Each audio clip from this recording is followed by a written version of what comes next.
Anyway, Lia Thomas just won Women of the Year. Yeah. And I cannot, where to begin? How can a grown man who hasn't even technically been, even the argument with Caitlyn Jenner winning Women of the Year, whatever. Caitlyn hadn't even been a woman for a year. Yeah. So this is clearly you just poking the bear, right? You're just really trying to piss everyone off because Yeah. we all know that Lia Thomas is a guy and he was a terrible swimmer as a guy and then he's entered these competitions and creamed these women because he's still a guy. And that is, I think, the cynical thing here. They know that it's going to rile people up, but they're still doing it. And that's why they do it. Exactly. And Yeah. I You've think, fallen for it.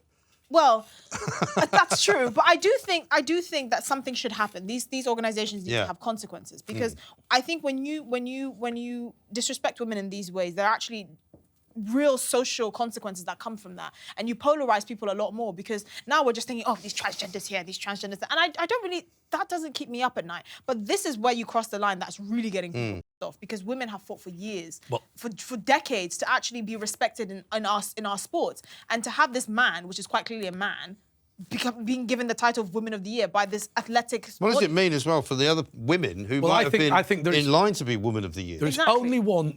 Actually, there's loads of places in America now where really the competition is for third, fourth, and fifth place because they know who's going to come first and second. But look, my view now is there is an obvious solution. We should all be women, and there should be two categories of women.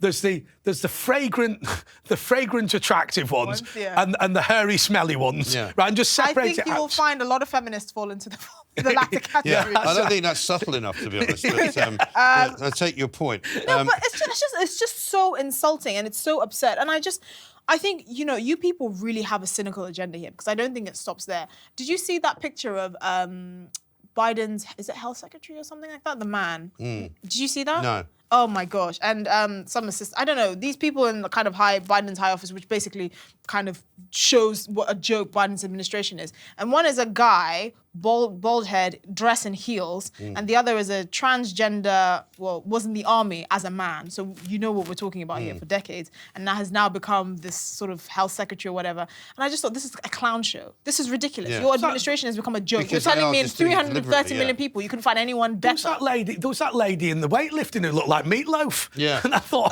look, I'm not being funny.